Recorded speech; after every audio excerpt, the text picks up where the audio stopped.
Olá, seja muito bem-vindo a mais um Religados Podcast. Aquele podcast que eu sempre digo, ele sempre vai trazer uma mensagem, um testemunho e um estudo.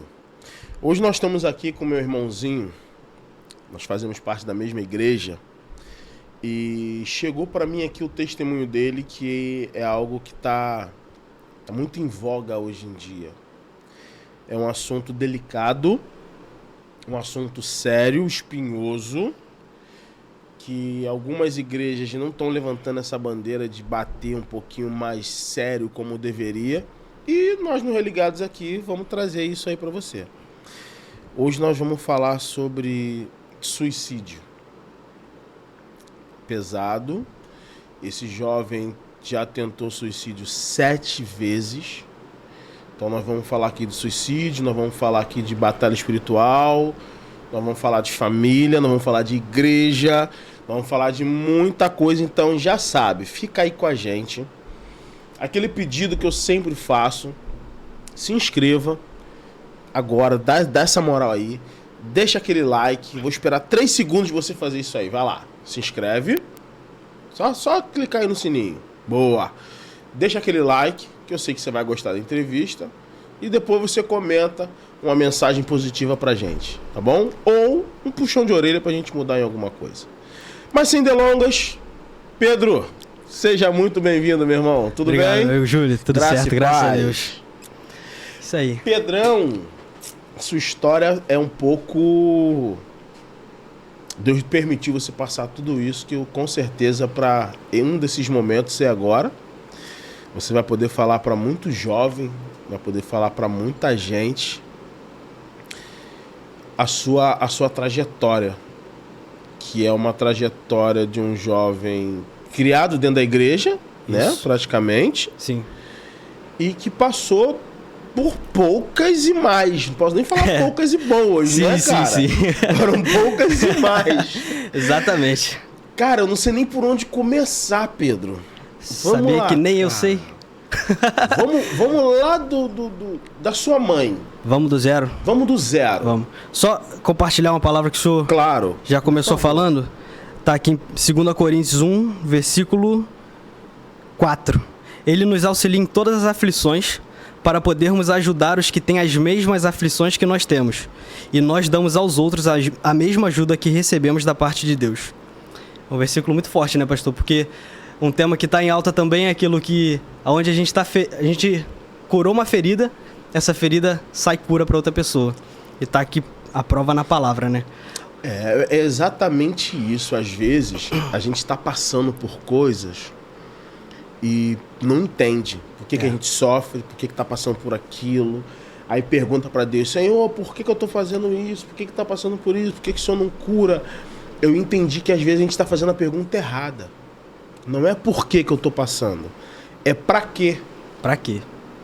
Então hoje você curado, hoje você aqui, você vai entender, ou já entendeu, o para que você passou. Exatamente. Que eu creio que esse podcast hoje, você tem autonomia, porque você viveu, para falar para outras pessoas: cara, fica firme, não faz isso. Sim. Eu passei, eu sei o que eu tô falando. Se eu conseguir, você também. Porque como é que você vai falar uma coisa que você não viveu? Então, complicado.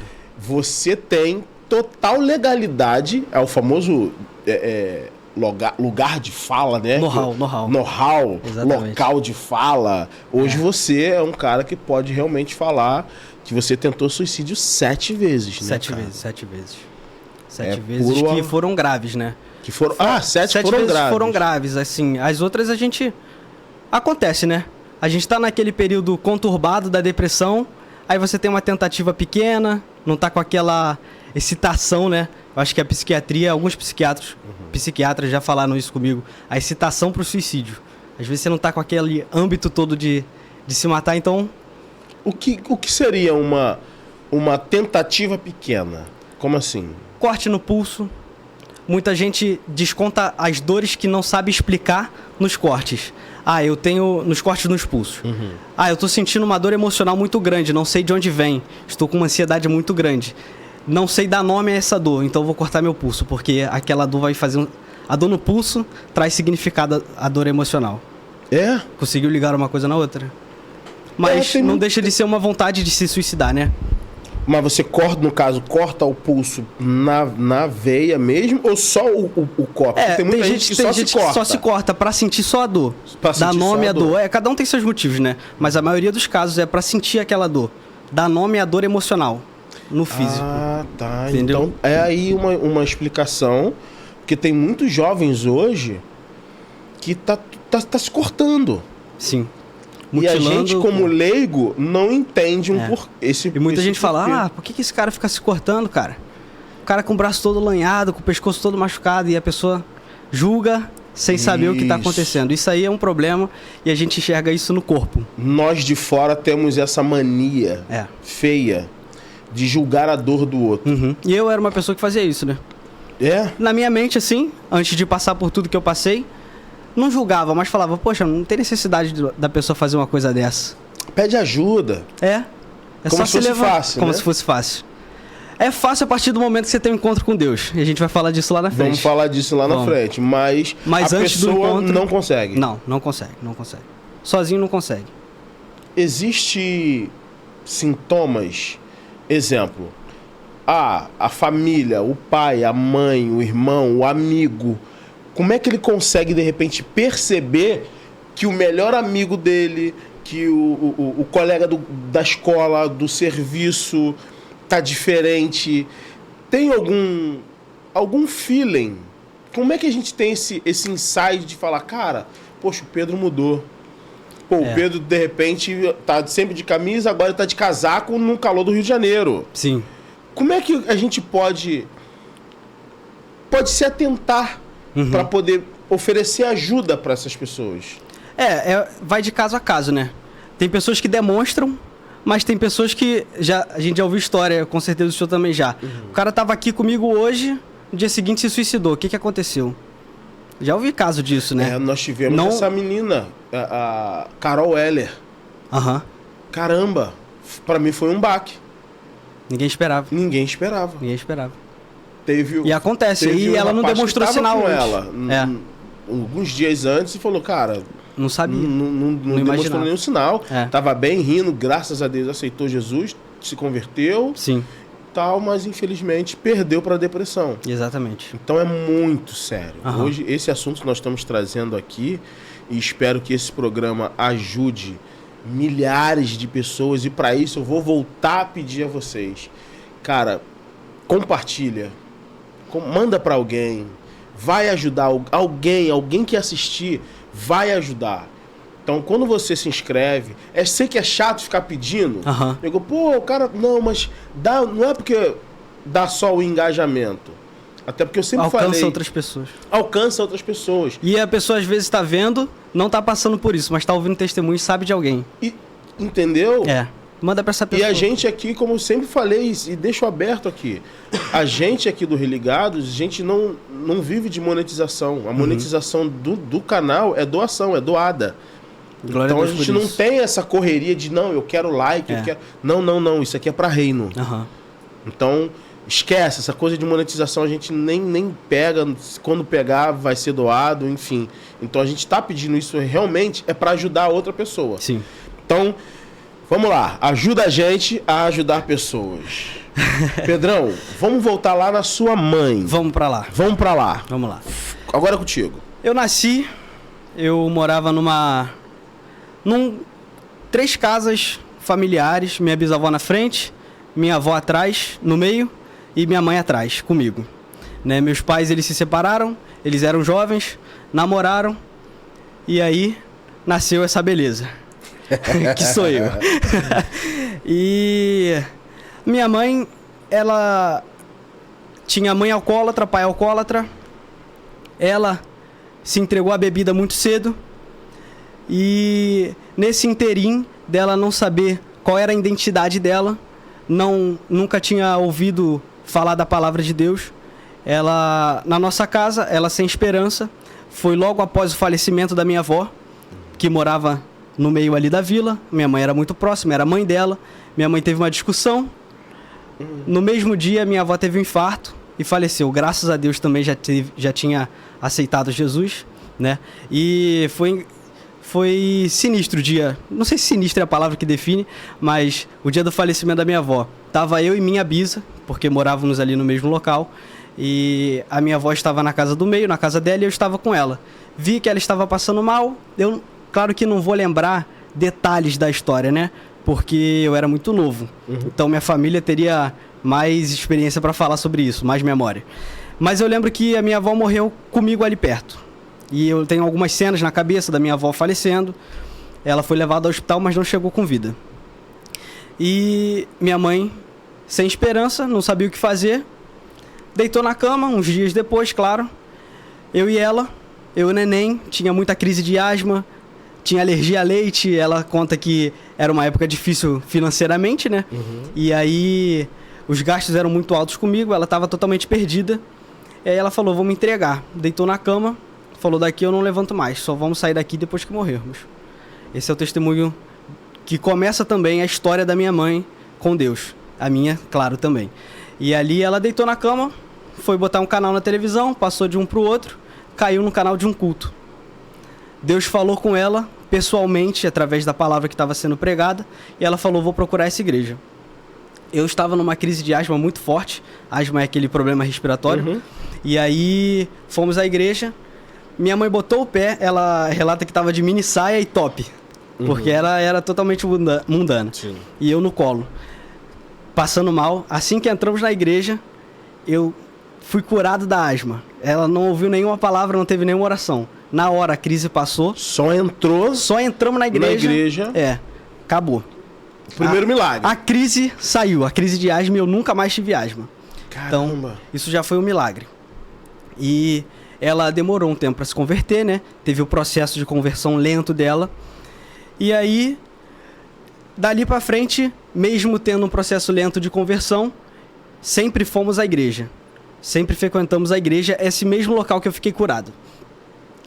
E então, até que minha mãe conheceu o meu padrasto, isso bastante tempo depois, eu tinha uns 3 anos desse meio tempo, acho que uns 5 anos depois ela deve ter conhecido o meu padrasto e se casado.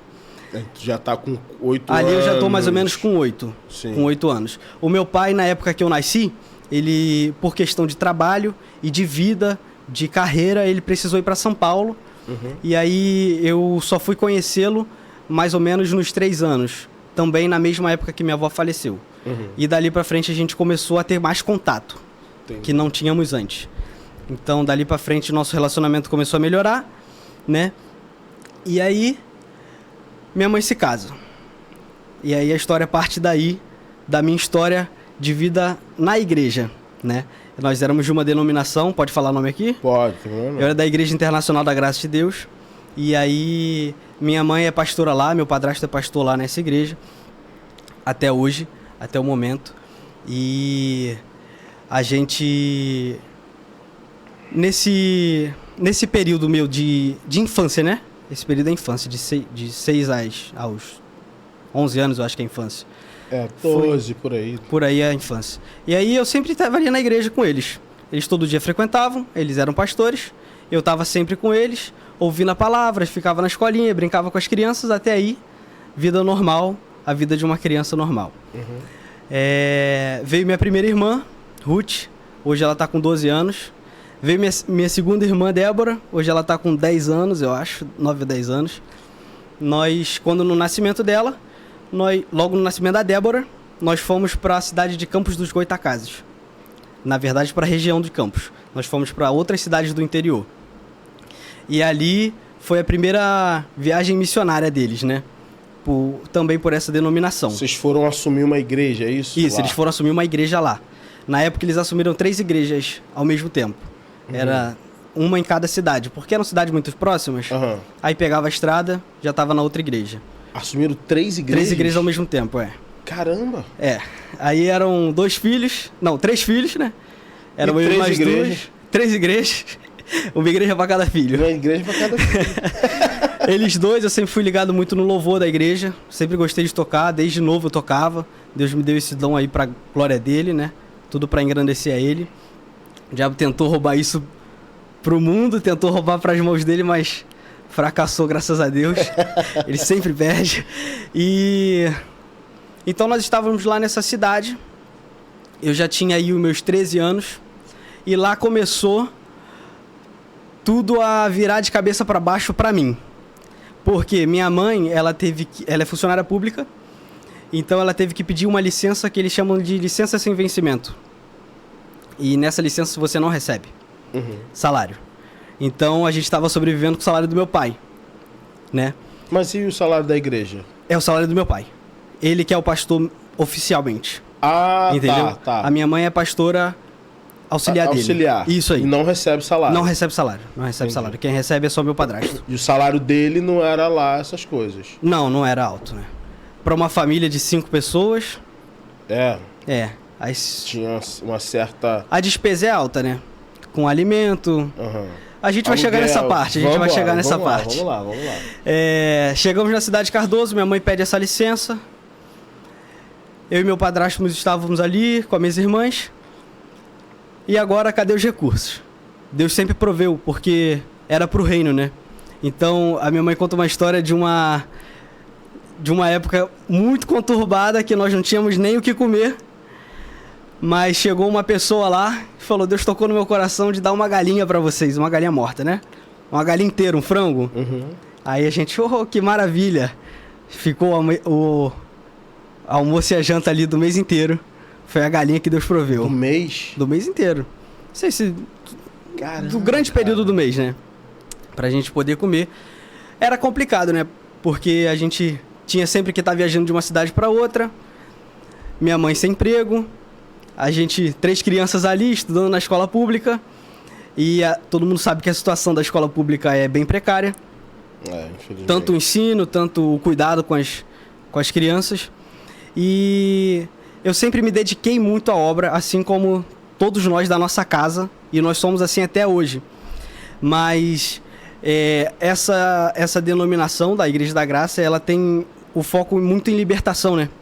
Ela puxa muito para esse lado, para a batalha espiritual, desse tipo de libertação mesmo. Sim. De impor a mão, o demônio manifesta ali, e isso acontece também em outras denominações, como a Igreja Universal, a Igreja Mundial e várias outras. Sim. Numa dessas situações, eu sempre vivi isso, então, nesse contexto.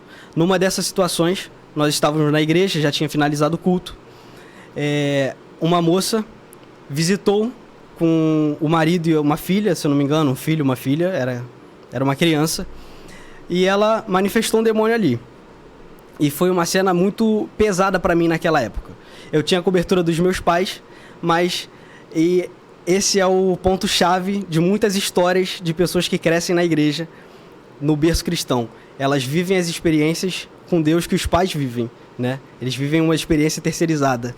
É o famoso aquele louvor: e me faz dizer Moisés, suba em meu lugar, né? Pedir para Moisés subir no lugar dele. Não ter as próprias experiências com Deus. Né? Exatamente. Isso é Você grande... estava com quantos anos ali nessa... Ali eu ainda estava com 13, 14. Com 13, 14. Foi já estava fora de Campos. Não, isso em Campos. Isso em Campos. Meus 13, 14 anos foi mais ou menos 2 anos, um pouco menos de 2 anos que eu passei em Campos. Sim. 13, 14 anos. E na igreja, ela teve essa manifestação que acontecia normalmente, mas ali o diabo achou uma brecha na minha mente para entrar. E aí, aquela manifestação foi uma coisa muito feia, né? Porque todas são, na verdade. O diabo, ele se mostra sempre com uma figura que causa medo para todo mundo. Para você, ele poderia se mostrar de uma forma que você se sentiria medo, e para mim ele se mostraria de outra forma. Ele não tem uma figura. Aquilo que acontece, aquela manifestação que acontece, é porque é a forma que ele tem de fazer o show dele. Isso aí. A graça derrotada dele já. Mas o diabo achou uma brecha porque eu não tinha esse entendimento da palavra. Então, ali começou um período de pânico que eu tive na minha vida. A minha casa era muito próxima à igreja e era uma casa num terreno muito grande. O meu vidro era um vidro embaçado e dava de frente para a rua.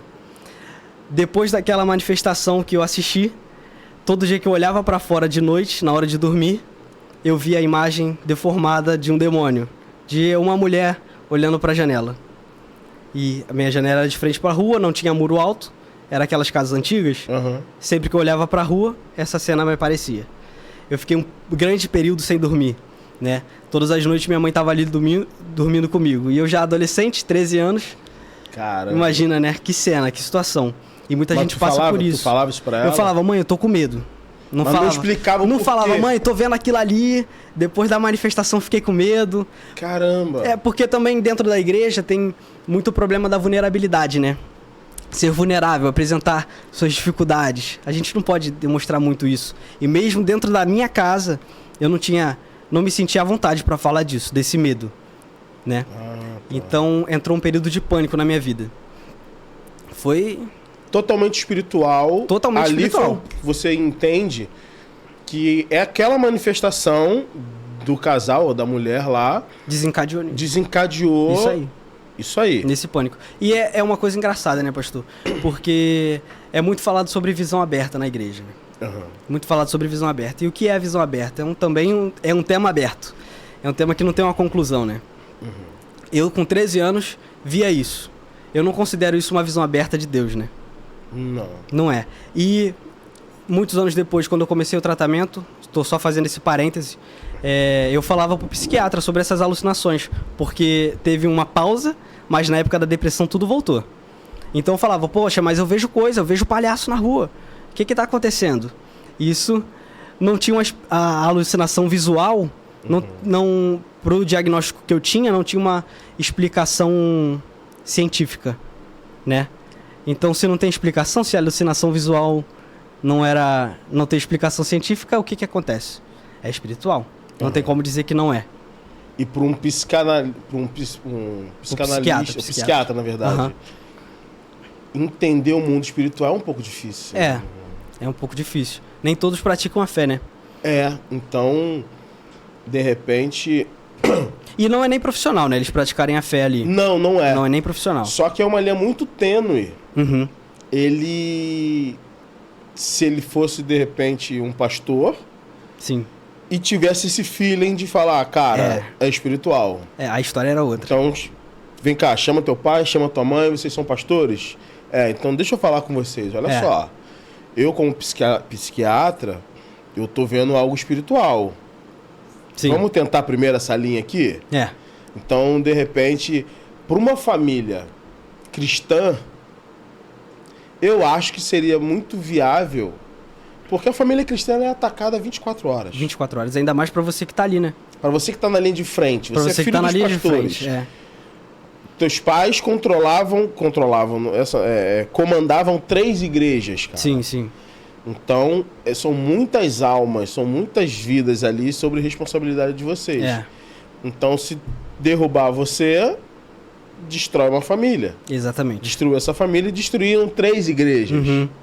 Exatamente. Então, você foi o elo mais fraco ali, tirando seu padrasto e sua mãe. Exatamente. Que estavam numa consagração. Então, não conseguiu, foi em você e foi para, infelizmente, foi um tiro certeiro. Foi um tiro certeiro, porque eu tinha cobertura espiritual, mas não tinha minha experiência com Deus. Mas né? não tinha experiência, a sua própria, não tinha minha própria experiência com Deus. E também não tinha entendimento do que fazer na época, né? Então foi um período de pânico pra mim. Aquilo ali foi horrível. Eu via a figura na minha frente, não sabia o que fazer, não dormia. Você engraçado só via pelo vidro? Nessa época, engraçado que eu só via pelo vidro. Fora, tu olhasse para outro lugar, nada? Nada. Na casa, eu tinha medo, né? Eu não andava pela minha casa, ela era grande, eu não andava pela casa. Por medo. Então, por não andar, eu talvez não. E no banheiro de madrugada? Não, minha mãe. Minha mãe. Cara, minha irmã, a Ruth, ela tinha 2 anos. Eu dormia com ela, mano. Pra me proteger, ela que me protegia. Era uma beliche, daquelas camas que você puxa embaixo. Eu ficava na de cima, eu pulava pra de baixo. E me cobria e abraçava ela. Era ela que me protegia. Meu Deus, a gente tá rindo aqui pra quebrar um gelo, tá, gente? Não é com deboche, não é pra com não nada, ficar pesado. Pra não ficar coisa mais pesada, porque é um tema pesado. Mundo espiritual é muito sério. Muito sério, muito sério. Mais real do que o que a gente pensa. Mais real do que o nosso mundo. Isso aí. Tão real quanto o nosso mundo. Tão real quanto o nosso mundo. E tem uma coisa que também é uma chave que vira na nossa mente.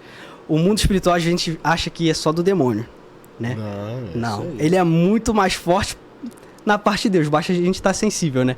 A nossa natureza tende a entender que só a parte do demônio, a parte do medo, a parte da... Ó, o mundo espiritual é tão sério que, exemplo, eu vou abrir aqui pra vocês.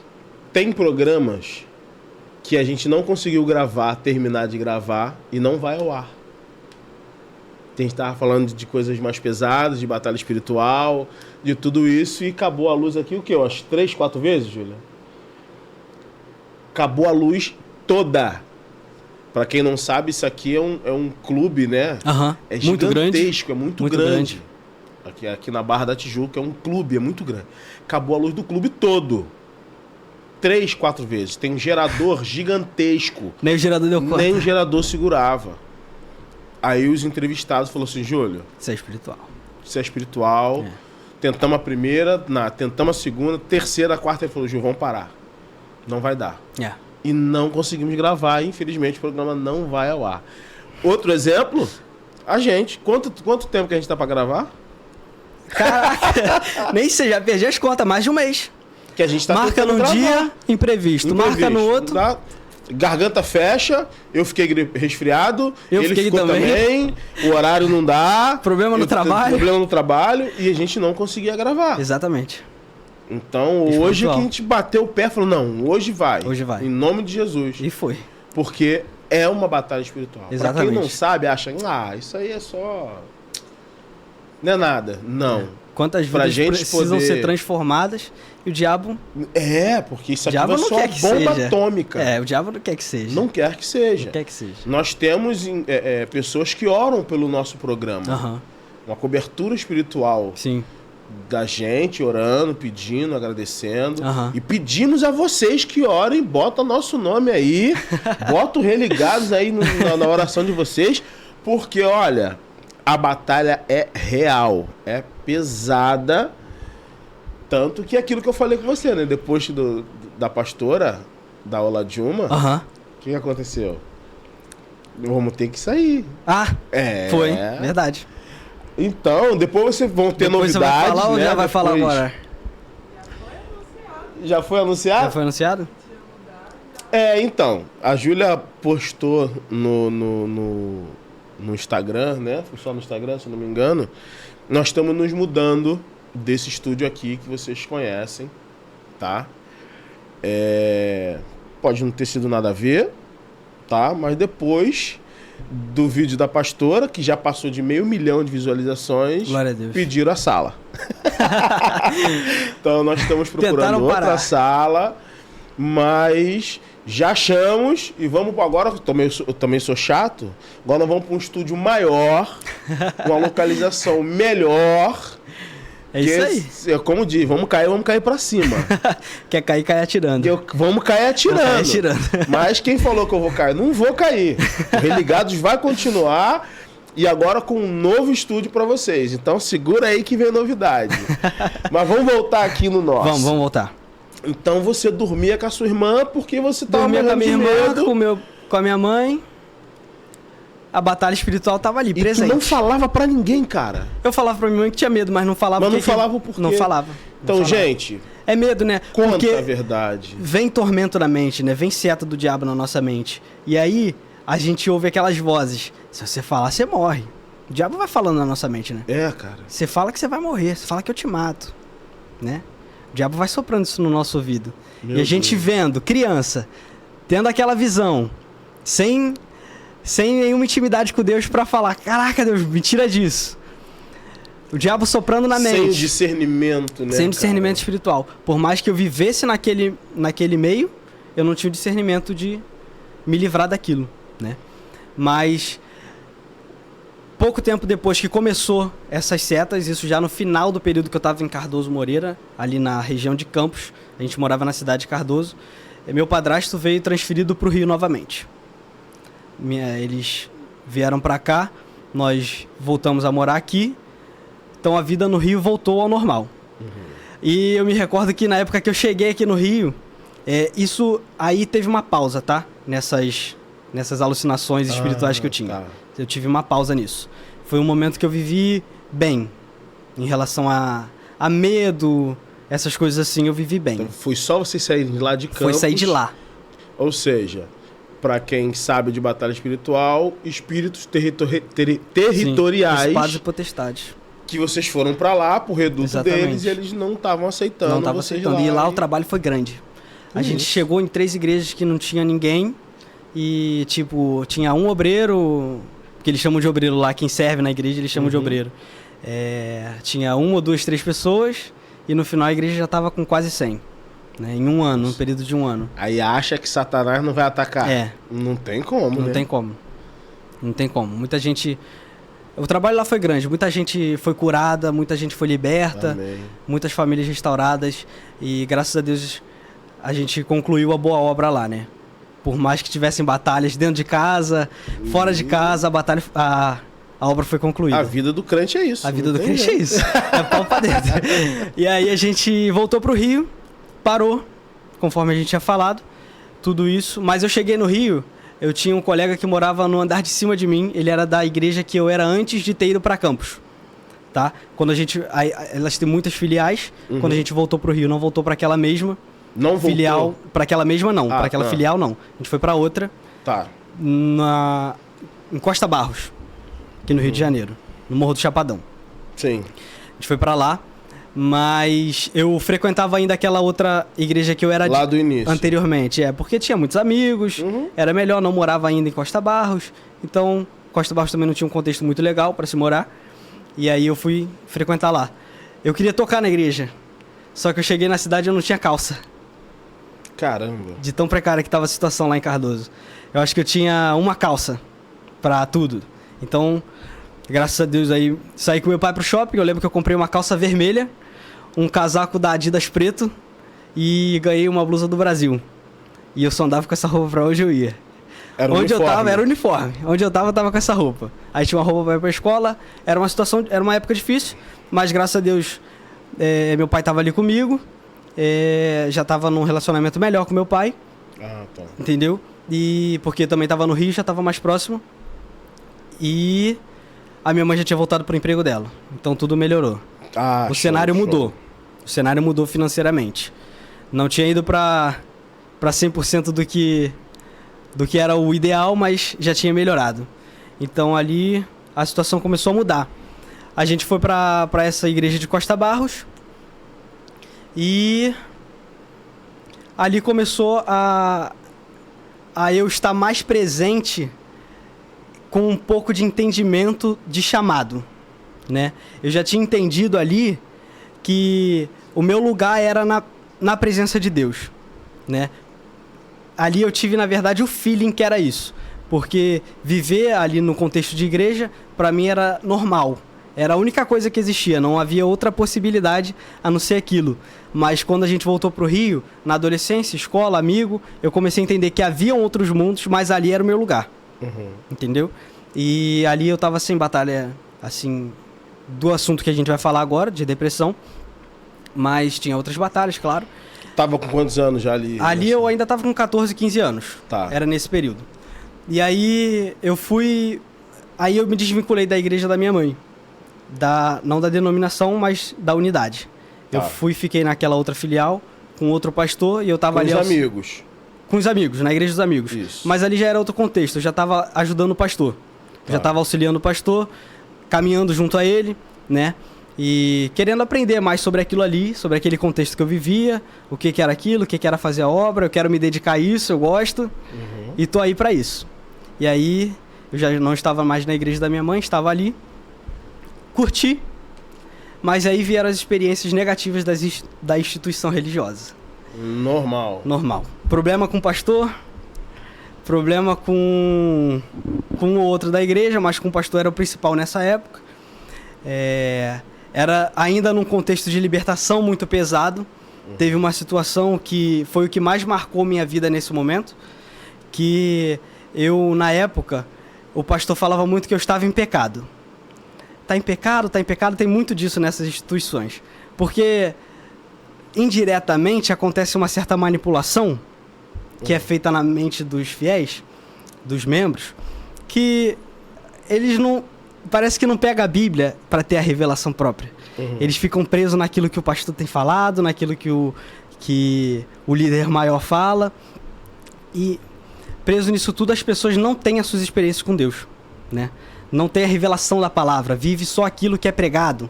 Que o pastor falou. Que o pastor falou é isso. E ponto. É isso. Se eu não fizer, eu tô em pecado, eu tô errado, eu vou pro inferno. Eu tô condenado. Mas existe mesmo essa lavagem cerebral, vamos dizer assim? Ah, é forte, né, pastor? É forte. É forte. Porque é complicado a pessoa pegar a Bíblia e falar, não, tá escrito isso aqui. E é muito mais fácil, porque o ser humano já tem uma preguiça espiritual natural, já vem de fábrica isso aí, a nossa preguiça espiritual de chegar e buscar. Então o pastor entregou é isso. O pastor falou é isso. E aí daquele que contestar. E aí daquele que contestar. E o teu problema com ele foi qual? Foi nesse contexto. Nesse contexto. De estar na igreja vivendo essas experiências de libertação. Eu, na época, tinha essas namoradas de adolescência. Uhum. Eu tava lá na frente, eu era um dos braços ali do pastor. Estava fazendo a oração junto. Aí ele falou, vem aqui na frente, quem tá com problema para ser liberto. A gente vai fazer a oração de imposição de mãos. Veio todo mundo pra frente. E eu tava ali para orar pelas pessoas. Uhum. Aí o pastor falou, não, Pedro, você não. No microfone. Você de frente para cá também, fica ali junto. E você também tá precisando ser liberto. Tá precisando ser liberto. E aí, igreja cheia. A gente com aquele... Sempre com aquele problema de mostrar a nossa vulnerabilidade. O pastor falou na frente de todo mundo, eu fui. Vou desobedecer? Não, né? Aí o pastor foi, o que ele fez? Colocou a mão na minha cabeça. Sai, demônio. Caramba. Pois é, complicado. Tá em pecado, falou aquilo tudo, eu passei uma grande vergonha ali. Foi uma baita de uma vergonha que eu passei. Falei o quê? Eu vou sair da igreja. Isso não é pra mim, não. E aí... Isso foi numa sexta-feira, que o culto de libertação é na sexta. Acho que no sábado eu já peguei todas as minhas coisas, que minhas coisas ficavam no quartinho lá. Que eu tava todo dia na igreja, então eu deixava minhas coisas ali. Saía da escola e ia pra igreja. Saía da igreja, ia pra casa, saía de casa e ia pra igreja. Minha vida era essa. Falei, eu vou conhecer o mundo. Isso aqui não é pra mim, não. Não tô na igreja pra passar vergonha. Caramba. Não tô na igreja. Na igreja eu senti medo, na igreja minha família passou necessidade. Na igreja eu passei vergonha. Falei, eu vou sair. Aí eu saí. Aí eu fui conhecer o mundo. Aí eu fui querer beber, fui querer ficar com garota, fui querer ir pra festa, pra baile, pra carnaval. Aí desandou tudo. Agora, a pergunta que eu vou te fazer, que é muito importante para os jovens que estão assistindo, que vão assistir, para os adultos. Alguém foi atrás de você? Claro que não. Ele tá em pecado, esse aí se desviou. É o desviado. E todo mundo que sai é taxado como desviado, né? Falta amor. Esse é o grande problema. Falta amor. Coríntios já diz isso, né? Paulo já diz isso. Você serviu na igreja desde sempre. Você nasceu praticamente dentro da igreja, servindo, tal. O pastor cismou que você estava em pecado, não teve um gabinete, não te chamou, fez algo em público, envergonhar você em público, que gerou a tua saída para ir para o mundão. Sim. E nenhum Hoje eu irmão... entendo que, graças a Deus, isso aconteceu. Nós vamos chegar lá nisso. Vamos chegar nisso aí. E eu tenho até que falar que no início eu falei que nós éramos da mesma igreja. Eu não sou da igreja... Da graça. Da graça Nem não, eu sou da tá, igreja gente? Da graça, gente, pelo amor de Deus. Eu não sou da igreja da graça, nós somos de outra igreja. Somos da igreja... Pode falar também? Pode. Somos da Nós somos da Lagoinha Barra Lagoinha da Tijuca. Barra. Isso aí. Tá? Não somos da igreja da graça, não. Um abraço pros irmãos da graça. Graças a Deus que essa igreja tem, né? Porque senão minha mãe também não teria se convertido. Então, tem...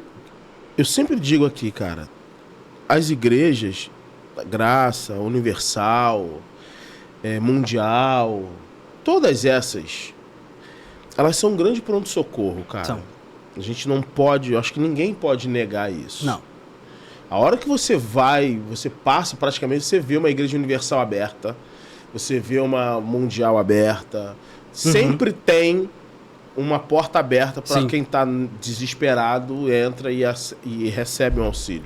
Isso aí ninguém pode tirar isso deles. Porém, no entanto, todavia, existem os problemas que a gente sabe que nem convém mais aqui falar, que infelizmente acontece nas melhores famílias.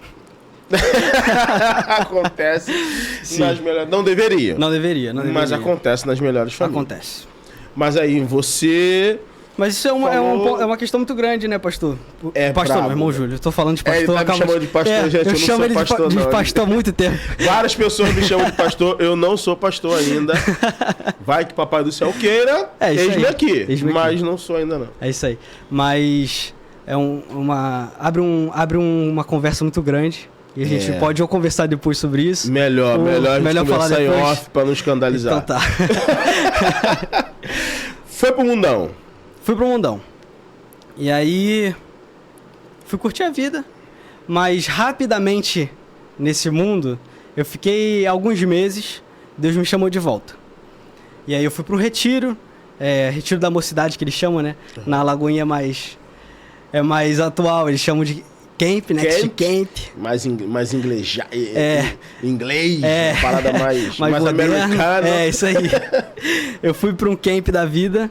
E lá eu tive uma experiência com Deus. Foi dessa mesma igreja, com a mesma galera, os mesmos amigos, mas ali eu tive uma experiência com Deus. E teve um apelo, que não foi um apelo para aceitar Jesus, foi um apelo para quem queria se dedicar à obra, quem queria ser um missionário, quem queria ser enviado.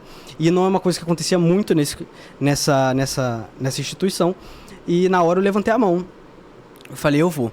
E fui eu e mais 3. E ali eu já tinha tido encontro com Deus, porque um retiro leva dias, né? Sim. Era mais ou menos uns 5 dias. E aí eu, ali nesse contexto, tive a unção, né, de ser enviado, uma unção pastoral. E lá não tem muito essa distinção de ministério, né? De um é apóstolo, um é mestre. E lá é mais pastor mesmo, então eu tive essa unção pastoral. E graças a Deus por isso, mas como o apóstolo dizia, né? Como o apóstolo Paulo dizia, Paulo, apóstolo. Ele era uma pessoa que tinha um cargo, um título, né? Ele não... A gente não pode ficar se chamando de pastor, né? E nem nada disso. E ali eu tive um encontro com Deus, tive essa unção, e aí eu conversei com um pastor que era líder na época, e ele me mandou para outra igreja. E ali eu retomei a obra, retomei o caminho, que na época eu entendi que era aquilo ali que eu tinha que viver. Então tu foi um filho pródigo rapidinho? Não. Foi só um... Não, isso foi uma das minhas... Foi a minha primeira vez que eu saí da igreja. Foi a primeira vez que eu saí. Que eu rapidamente voltei. E nessa igreja eu tive outra decepção com o pastor. Foi aí que eu comecei a sentir os sintomas da depressão e comecei a ir pro psicólogo. Caramba, de novo por causa... Não, aí, por um contexto geral. Tá. Eu estava tratando, na verdade, de ansiedade nessa época. Eu sempre fui uma pessoa muito ansiosa. Então, por precisar tratar a ansiedade, eu procurei o psicólogo. Entendi. E aí eu falei, pastor, eu tô indo no psicólogo, tô precisando disso. E aí já começou o julgamento, né? Psicólogo pra quê? Se você tá com demônio, você tá com problema, você não tá liberto, você tá em pecado... É sempre esse mesmo assunto. E as pessoas precisam acordar para isso, né? Cara, urgentemente. Urgentemente. Hoje eu conheço pastores que vão ao psicólogo. Que você imagina a carga que um pastor recebe, e eu não tô falando de carga espiritual não, de problema. Eu tô falando, abrir um parênteses aqui. Pastor de igreja de verdade... Tem gabinete, que você tem acesso ao pastor, que você chega para conversar. Eu conheço pastores que... Pode gritar o socorro. Que pode gritar o socorro e ele te acolhe. Sim. Então ele mesmo... Eu conheço alguns que falam assim, cara, eu tenho que ir no meu psicólogo, irmão. Porque é tanta coisa absurda que ele precisa extravasar em algum lugar. Sim. E a igreja já passou da hora. Já passou da hora dela perder esse preconceito de que só porque você vai ao psicólogo você tá endemoniado. Não, cara. Não mesmo. Já passou. Eu acho que nem deveríamos estar comentando essa... Porque é ridículo. Simples assim. Essa é a palavra. Não tem, desculpa. Essa é a palavra. Não tem outra palavra. Essa é a palavra. Ridículo você querer demonizar quem vai ao psicólogo. Exatamente. Quem vai a um psiquiatra. Uhum. A depressão é uma doença. É uma doença. A ansiedade é uma doença. A ansiedade é uma doença. Uhum. E precisa ser tratada. É a doença do século, cara. É a doença do século. É a doença a gente pode trazer para o contexto bíblico também. Na época de Jesus, a doença do século era a lepra, né? Era a lepra. E tinha uma cidade para os leprosos. Isso eles aí. eram descartados da sociedade. Mas Jesus ia até eles e eles ficavam curados. Isso aí. E o Jesus que curava a lepra, hoje ainda está aqui, ainda cura a depressão.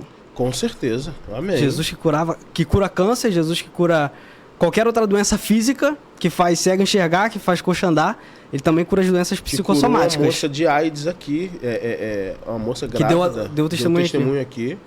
A AIDS, ela, o filho, estava na barriga, pra glória de Deus, nenhum foram dos curados. dois, com nada. E o Deus que cura isso também cura as doenças. A gente não pode deixar também, é uma linha tênue também entre ser espiritual e não ser espiritual. Isso. É espiritual, mas precisa de tratamento. Mas se tudo temos começa no caminho, espiritual. Isso aí.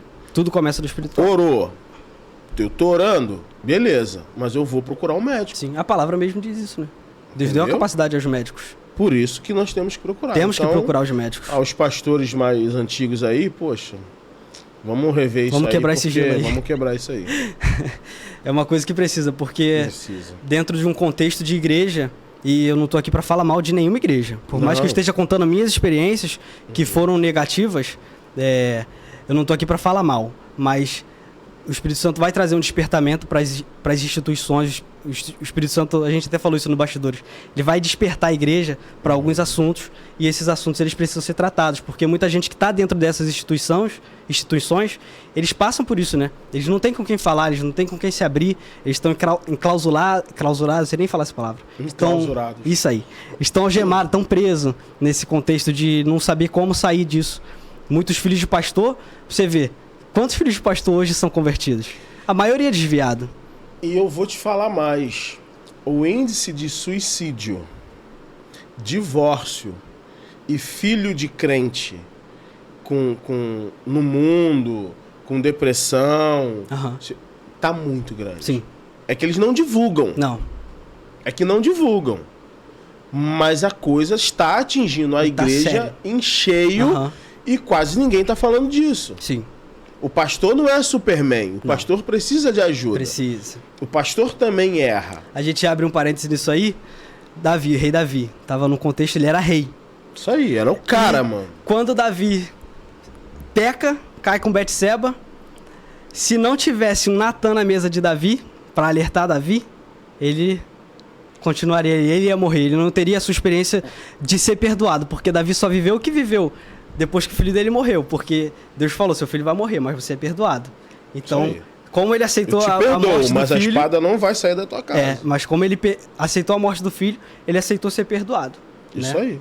Ó, depressão, nós temos depressão na Bíblia. Sim. Elias. Fugiu. Irmão, segundo a minha palavra, não vai chover mais aqui. E aí, mano? Depressão. Eu fico imaginando Deus no céu falar, o homem falou lá embaixo para cerrar o céu. Para tudo. Segura a nuvem. Segura tudo. Assopra isso pra lá. Depois ele, o que ele faz? Senhor, eu quero morrer. Isso aí.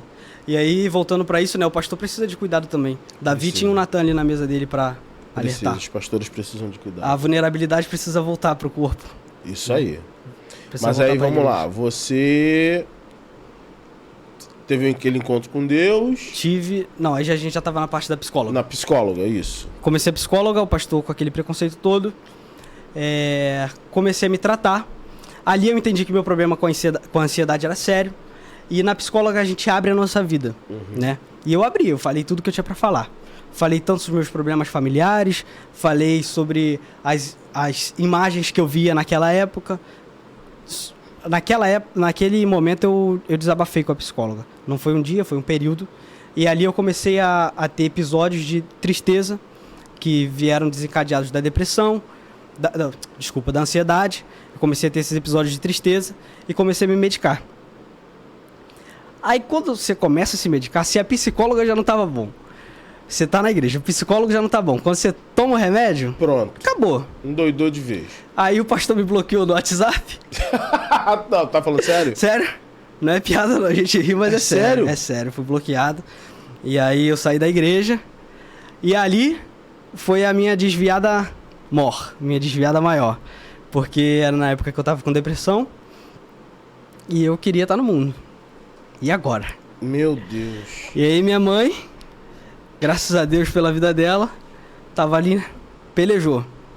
A mulher é de fé. Mãe é mãe, mano. Mãe é mãe. Mulher é de fé. Ela me pastoreou. A palavra diz que Deus trará um tempo que converterá o coração dos pais aos filhos e dos filhos aos pais. Mas primeiro ele converte dos pais aos filhos. Então tem alguma coisa aí que os pais têm que converter o coração aos filhos, né? E o Senhor vai fazer isso. E o coração da minha mãe foi convertido aos seus filhos nessa época. Porque por mais que ela era uma mulher que cuidava da família, mas ela dava atenção maior para a obra. E ela não estava errada por isso, né? É o amor a Deus. Mas a família precisava ser cuidada. E ali eu comecei a ser cuidado, né? No contexto que eu vivi, eu tive, talvez da minha mente mesmo, uma ausência paternal pela separação dos meus pais. E no período de depressão que eu conheci a paternidade de Deus. Então, saí e fui pro mundão. Agora vamos botar na linha do tempo certo. Na linha do tempo. Fui pro mundão, fui curtir. Quantos anos já? Não, ali eu já tava 17 anos. Já tava com 17 anos. Tomando as primeiras medicações. Tava ali só pra entender o que tava acontecendo. As primeiras idas ao psiquiatra. E a situação piorando. Mas nessa época, era uma época que eu frequentava muita academia, eu treinava muito. Eu treinava taekwondo, sempre treinei desde criança taekwondo. E eu gostava de correr e estava querendo fazer faculdade de educação física. Então eu tinha um corpo bem atlético, né? Não era fortão, mas nem magrelo. Nem magrelo. Eu tinha um corpo atlético. Aí comecei a tomar medicação, meu corpo começou a mudar. Minha personalidade começou a mudar, porque eu sempre fui uma pessoa alegre. Sempre fui uma pessoa divertida, despojada, conversava com todo mundo, amava estar com pessoas, mas a minha personalidade começou a mudar. Eu já não brincava, eu já não saía, só queria sair se fosse pra beber, né? E foi a única coisa que eu conheci, graças a Deus, foi a bebida, né? Amém. Eu não entrei no mundo das drogas, graças a Deus. Porque é um mundo pior ainda, né? Um abismo puxa outro, né? Um abismo chama o outro, tá lá em Salmos. Então, comecei a conhecer o mundo e ali eu perdido. Minha mãe me alertando, mas eu não queria saber, não. Ali eu queria curtir mesmo. Todo dia bebida, gastava meu dinheiro inteiro com isso, mas aí é onde tem aquilo que te chama pro altar, né? Eu falo uma frase que eu ouvi de alguém, não sei aonde, eu nunca consegui pecar gostoso. Porque tem gente que tem nasceu... gente que não consegue, não adianta. Quem tem o coração no altar... sente o vazio. O buraco no nosso coração tem o formato quadrado e Deus tem esse formato quadrado. As outras coisas são formato redondo e nunca se encaixa. Então o vazio nunca se preenche, né? E eu tentei preencher esse vazio com bebida, tentei preencher esse vazio com mulher, tentei preencher esse vazio com pagode, com um monte de coisa. Não fiz muita besteira, mas isso já é grave, né? Tá sempre bebendo e tomando remédio é complicado. Entrei pra faculdade, conheci um professor que me levou até o UERJ. Eu entrei pra uma faculdade particular, conheci um professor que me levou até o UERJ. E na UERJ eu fazia a iniciação científica. Então eu estava bem engajado na minha faculdade, minhas notas eram muito boas. Eu gostava dos assuntos, estava sempre presente. E estava no contexto de treino também, na época fazia educação física. Então fui fazer essas pesquisas na UERJ, num doutorado do meu professor, na época da depressão. Aí, o médico me deu um remédio, na época, que tirava a tristeza, né? Porque já tinha entrado no contexto da depressão, ele me deu um remédio que me excitava, tirava a tristeza. Essa excitação me deu coragem para a primeira tentativa de suicídio. Meu Deus. E foi aí que eu estava na UERJ, eu fui pro andar do suicídio, né? Como é que é? Lá tem um andar do suicídio, tem um prédio do suicídio. Lá do suicídio. Eu não lembro muito bem, porque quando eu tomava muito remédio, eu tava realmente desligado de mim, né? Eu tava meio aéreo, assim, e quem toma muito remédio sabe como é que fica, né? Eu tava realmente meio desligado, então não tem muita lembrança, assim... Do ocorrido, do fato. Não tenho. Época. Até por conta do momento em que eu tentei, né? Sim. Do momento em que eu me engajei pro suicídio. Porque eu tava naquela... Agora eu vou. Agora eu não aguento mais. E nesse momento, você... Vamos tentar botar aqui também não só o mundo... Vamos botar o mundo espiritual, vamos dizer assim. Você ouvia alguma coisa ou não? Ou era, cara, eu tô muito triste e vou acabar com isso? Nesse período do primeiro suicídio, eu voltei àquelas coisas de 2013. Da cidade de Cardoso Moreira. A ver... Isso. Aí eu comecei. Porque palhaço era uma parada que me dava medo. Tem gente que tem medo de palhaço, né? Sim. Eu comecei a ver palhaço na rua. Caramba, meu irmão. Do nada eu vi um palhaço. E aí eu ficava com medo, ficava desesperado, na rua, sozinho. E aí eu tinha minha reação, né? Tinha os meus surtos ali. Que isso? O que eu tô vendo? Que loucura, né? Caramba. E era totalmente espiritual. Aí o próprio médico falou, isso não tem explicação fisiológica. Eu falava, o que é então? Aí minha mãe já sabia, né? Minha mãe, Pedro, isso é espiritual, Pedro, isso é espiritual. Mas ali eu já estava num contexto que eu não viveria de novo o que eu vivi de experiências de terceiros, né? Então eu não voltaria para a igreja, eu estava decidido que não voltaria para a igreja. E voltaram essas alucinações num período muito grande de tristeza. Minha primeira tentativa de suicídio. Fui ao psiquiatra, contei para minha mãe. Quando eu voltei para mim, saí da faculdade. Graças a Deus, nesse andar, no dia que eu estava, não sei se todos os dias, que eu só fui lá uma vez. Não lembro nem onde nem como faz para chegar. Então você vê que também era uma coisa espiritual. Uhum. Tinham pessoas que acolhiam, né? Que abraçavam. Aí me acalmaram nesse momento. Então você não chegou... Não, eu cheguei no andar. Uhum. Cheguei a olhar para o que ia acontecer, porque tem certas proteções lá, né? Devido à grande recorrência. O índice ali... O índice é alto. Uhum. Realmente acontece muito, né? Aí uma galera já estava ali para acudir. Então me acudiram, graças a Deus. Eu voltei para mim. Eu me acalmei. Fui embora para casa. Conversei com a minha mãe. Fomos ao psiquiatra novamente. E eu já fazia umas aulas de circo nessa época. Eu gostava muito de circo. Tá com medo de palhaço? Com medo de palhaço, fazia aula de circo. Oxi. Aí eu fazia umas aulas de circo e eu tinha uma apresentação para fazer. Eu tinha uma apresentação no circo para fazer. Logo nesse período do primeira tentativa de suicídio, falei para minha mãe, vamos ao psiquiatra. Isso devia ser no começo da semana, uma terça ou quarta-feira. A apresentação eu lembro que era numa sexta. Aí a gente, vamos. Fui pro psiquiatra, ali começou a medicação firme. Eu lembro que eu comecei a tomar mais de 12 medicamentos por noite. Caramba! 12 remédios de tarja vermelha e preta, a maioria de tarja preta, que eram ali calmantes, eram antidepressivos, ansiolíticos, remédio pra tudo. Caramba. Não sabe o que o Pedro tem, Pedro tá muito mal, dopa de remédio. Comecei a tomar mais de 12 remédios por noite, pra dormir, e aí precisei ficar internado. A gente correu para um hospital Ser da Barra, que na época tinha internação psiquiátrica de emergência.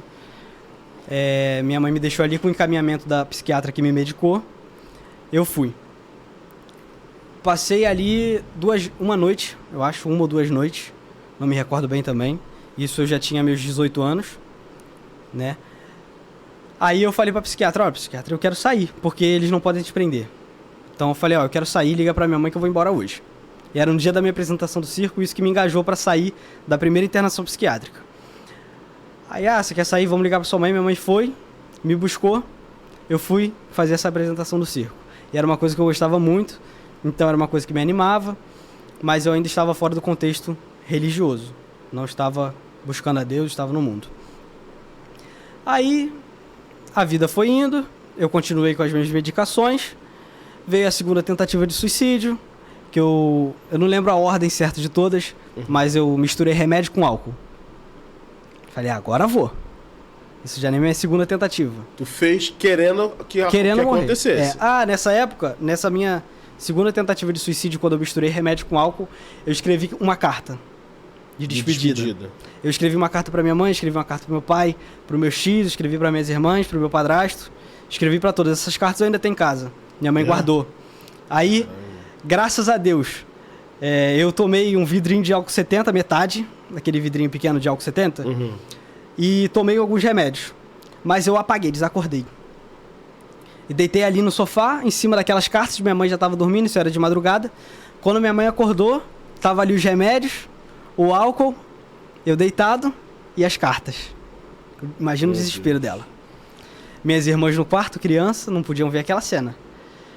Aí minha mãe, meu Deus, esse garoto tá morto. Me rola pra lá, me rola pra cá, eu acabei acordando. Assim, o que tá acontecendo? Porque tava dopado também de remédio. Deus me segurou ali, graças a Deus. Isso na minha segunda tentativa.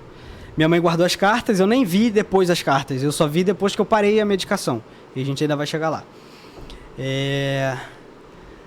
Continuei a vida, psiquiatra, tratamento de depressão, fora da igreja, no mundo, bebendo.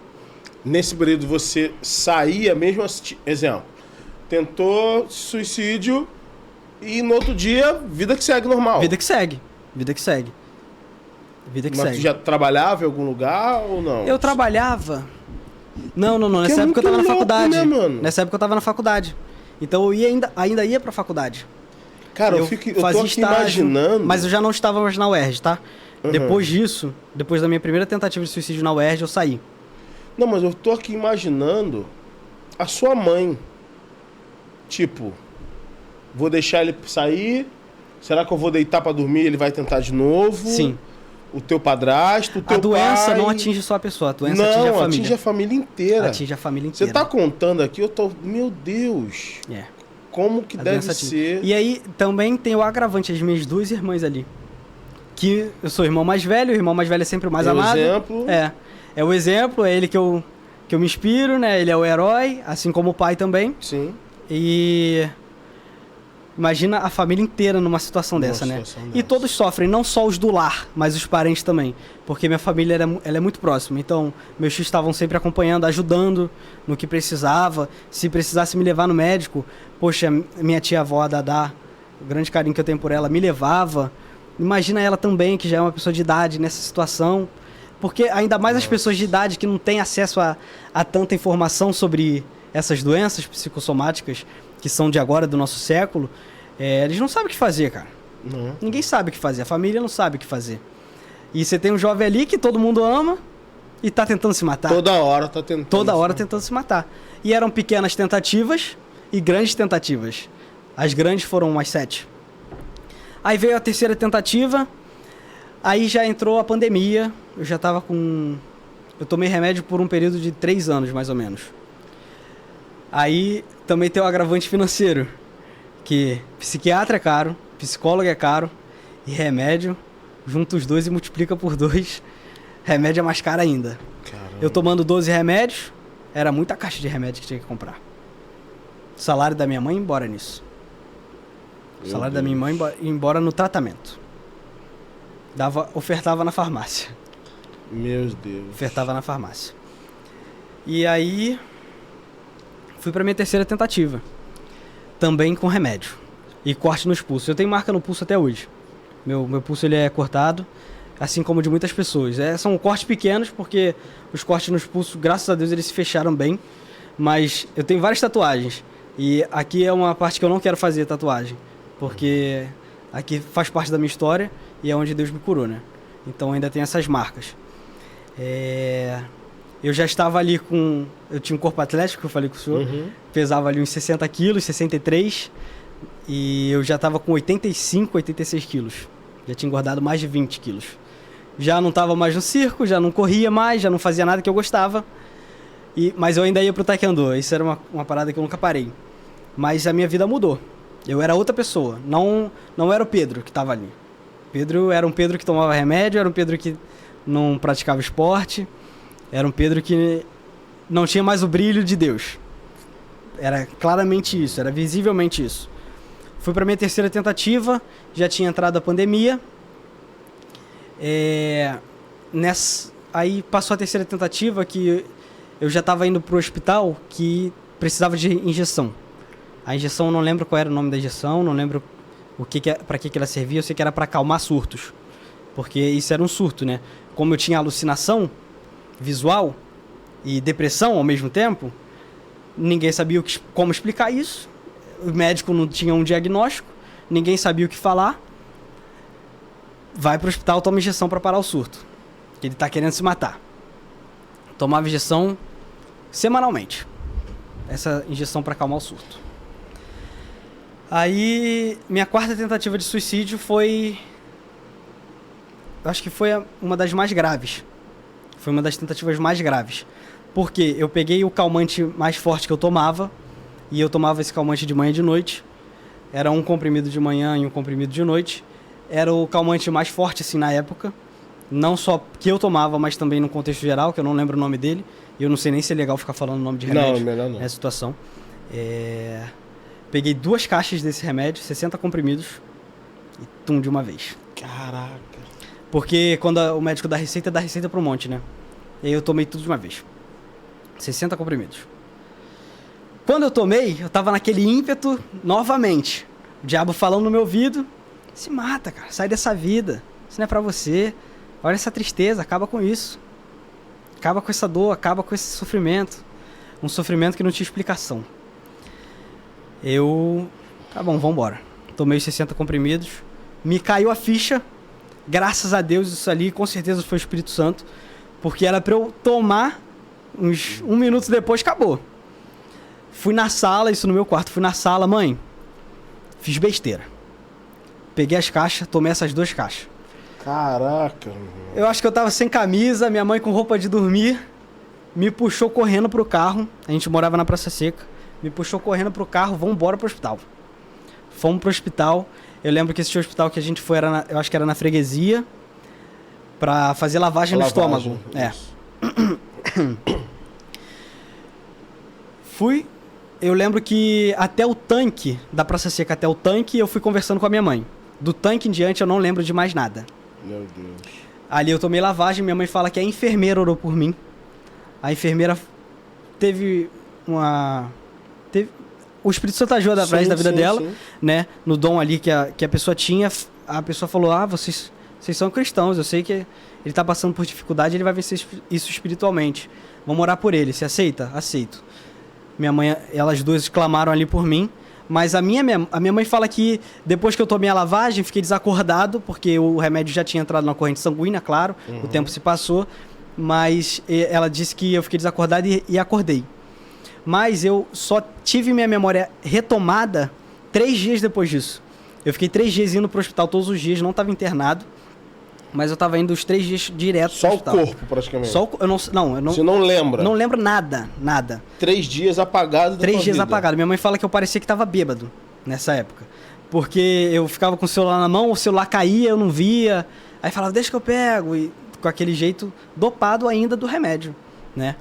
E 3 dias indo pro hospital. Aí minha memória volta nesse provavelmente terceiro, segundo, 4º dia, não lembro exatamente, né? Porque eu tava desacordado. Minha memória volta quando eu estava indo pro banheiro com soro na veia, levantando da maca, minha mãe me acompanhando até o banheiro. Aí eu fui fazer o que eu precisava fazer no banheiro e voltei pra maca. Aí minha mãe falou: Pedro, a gente tá indo pra um hospital em Nova Iguaçu, você vai ficar internado lá. Porque já tinha sido tentada a internação psiquiátrica. Porque agora ia ser a internação induzida, né? Eles chamam de internação induzida, que a pessoa te leva, porque você está precisando. No mesmo contexto que o bombeiro leva alguém que está em surto, a minha mãe ia me levar para essa internação. Só que na época da pandemia, não recebia qualquer pessoa. E aí fizeram uma tomografia para ver se ainda tinha algum resquício do remédio, e tinha o lance do vidro fosco da Covid nos pulmões. Eu acho que se chama vidro fosco. Não lembro. Não sei se eu tô errando o nome, mas tinha alguma coisa que se via na tomografia e eles viram isso, logo eu não poderia ir para o hospital psiquiátrico, porque é um hospital que você passa tempo, você não pode levar a doença lá para dentro. Sim. Então não me aceitaram. Fui para um hospital que tratava de Covid. Aí fui de ambulância para esse hospital e lá a psiquiatra ia todos os dias. Eu fiquei nesse hospital acho que 16 ou 17 dias. Minha mãe lá comigo, todos os dias. Aí, só um dia que minha mãe precisou em casa, porque eu tenho 2 irmãs, ela tem um marido, ela tem uma casa para cuidar também, e ela precisava voltar, minhas irmãs já não aguentavam mais. Ela precisou voltar, uma amiga dela ficou comigo durante uma noite, uma amiga minha, hoje eu trabalho com ela, super amiga minha, Simone. E aí ela ficou comigo aquela noite, passaram-se esses 17 dias, eu saí dessa internação. Os remédios continuei sem vida com Deus, tudo normal, da depressão, no período da depressão. E os remédios, é aquilo, só aumenta, né? Remédio só aumenta. Meu Deus. Só aumenta, você não melhora, você faz terapia, você não melhora, você não sai da estaca do zero. Aí eu comecei a despertar um pouco mais, já não tinha mais aquelas vontades de suicídio constantes, ou seja, aquelas pequenas tentativas, elas já não vinham tanto. Mas eu ainda tive mais 3 tentativas ali, né? Eu lembro de uma que eu, dentro de casa, corri pra fora do prédio, aí tentei escalar num salão de festa que tem lá. Surtado, eu falei, mãe, vamos jogar daqui. E minha irmã correndo atrás de mim, minha irmã pequena correndo atrás de mim. E eu surtado, minha mãe indo atrás de mim. Pedro, para com isso, vem aqui, a mãe te ama. Ninguém sabe o que fazer, né? Num contexto desse. Ali eu comecei a dar uma melhorada, desci dali de cima, minha mãe me controlou, voltei para casa. Aí passaram-se uns meses, eu ainda tomando remédio, comecei a dar uma melhorada. Quando eu percebia essas situações, e a terapia me ajudou muito nisso, de entender o que estava acontecendo, quais eram os momentos, o que era ansiedade, o que era tentativa de suicídio, o que era a vontade de se matar, quais eram as minhas dores, eu comecei a explicar para minha mãe, agora eu não estou aguentando, agora eu preciso de ajuda. E aí numa dessas eu estava muito mal, comecei a ter alucinação de novo. Eu tava tentando gravar curso de música pra Hotmart, né? Desculpa, eu falei o nome, não sei se podia. Não, tudo bem, não. Então vambora. Aí, tentando gravar o curso ali... Dá que eles patrocinam a gente? Olha aí, ó. deixa eu usar. Deixa eu usar a Hotmart. Já fizemos a publicidade aí. Apareci aqui, ó, Hotmart. Aí... eu olhei pro quadro que eu tava escrevendo e comecei a ver palhaço.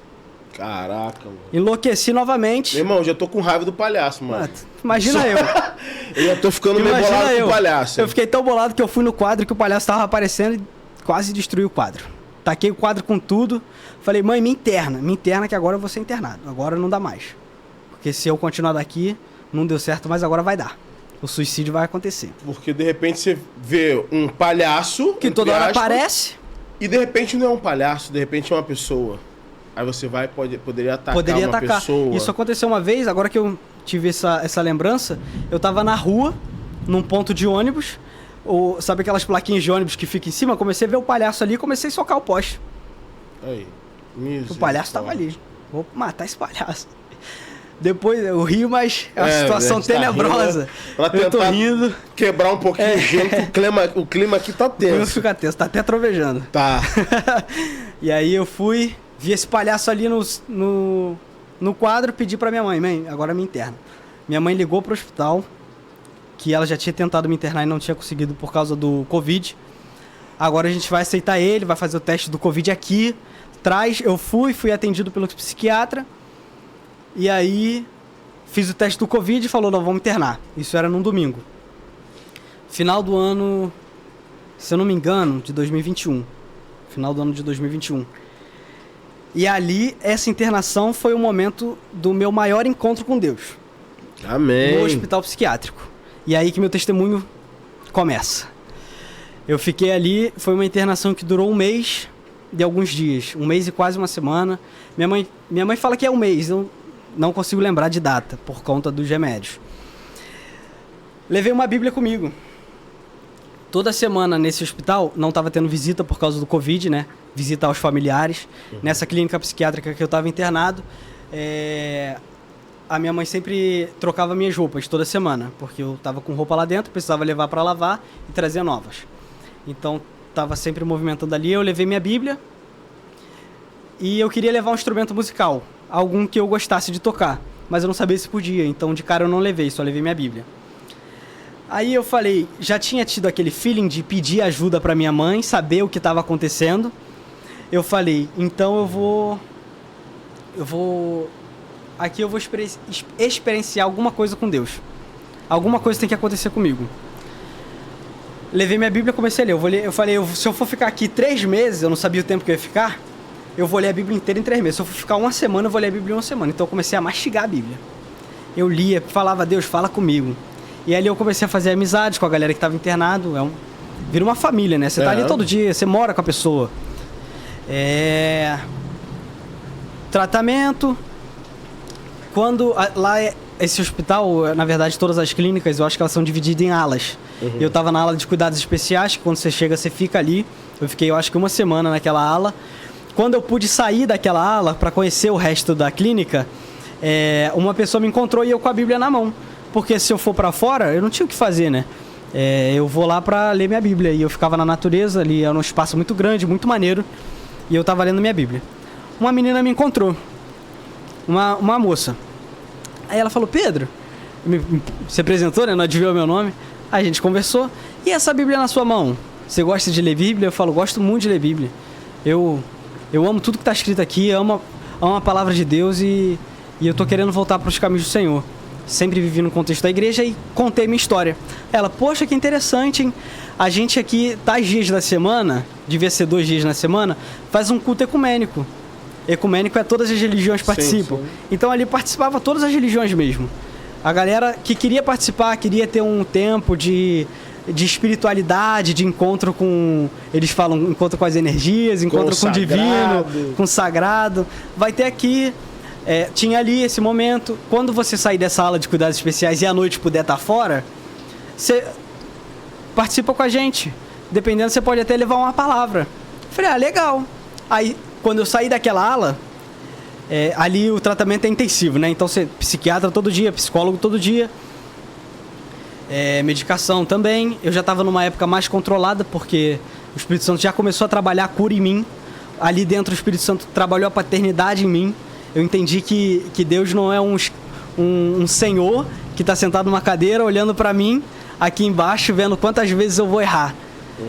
Mas ele estava olhando meu coração, ele era um pai que me amava, que tinha dado o filho dele, que era filho, mas se tornou irmão agora, e a gente participa disso tudo. Eu comecei a ter esse entendimento naquele momento que eu estava internado. Eu não sabia nada disso. Eu vivia na igreja, fazia culto, era líder dos jovens, tocava na igreja, mas eu não lia a Bíblia, pregava, mas eu não sabia que era. Eu não tinha revelação da palavra. Eu não tinha revelação da palavra. Eu vivia as experiências que terceiros tinham com Deus. E aí, lá fora eu procurei essa garota e ela estava com um grupo dela. Ela não era evangélica, né? E eu falei que eu era cristão, eu era evangélico. E aí eu falei, como é que é esse culto? Eu quero participar. Ela, é que a gente queria muito... Eu falei de vocês para meus amigos, eu quero muito que você leve uma palavra. A gente quer muito ouvir o que você tem para dizer, porque todos estão nesse contexto de estarem maus. Ali não é só internação psiquiátrica, também é internação para viciados, né? Que estão querendo sair dessa vida de drogas, bebidas e tudo mais. Então, ali tinha todo tipo de pessoa. Ela estava com os amigos dela, eles falaram isso. Na hora, eu senti aquela coisa dentro de mim, que quem é de fora não entende, mas a gente que já ouviu, já sentiu isso, sabe o que é. Deus falou comigo por dentro assim, esse é o seu lugar. Não aí, geograficamente, onde você está agora internado. Mas o seu lugar é... teu ministério. Esse é teu ministério. O seu lugar é fazendo a obra. O seu lugar é se dedicando a mim. Falei, cara, é isso que eu quero então. E ali eu comecei a ter experiência com Deus. Cara, deixa eu dar uma pausa aqui. Vambora. Só pra abrir esse parênteses. Já sei até o que é. Olha só, cara. Muita gente pode achar, poxa, Deus precisa fazer tudo isso, o cara sofrer, a mãe sofrer, as irmãs sofrer, exatamente, todo mundo sofrer, pra falar que o ministério do cara é com pessoas com depressão, com viciados em remédio e tal. Sim. É simples. Não é Deus que causa, é as nossas fraquezas e... Eu costumo dizer que isso chama-se soberania de Deus. Aí que a gente entra no assunto master. Cara, é a soberania de Deus. ele faz do jeito que ele quer e do jeito que tem que ser feito. Sim. Entendeu? Uma pessoa me perguntou assim, Júlio, você acredita em livre-arbítrio? Aham. Falei, cara, isso é um tema que os maiores teólogos do mundo não se entendem. Exatamente.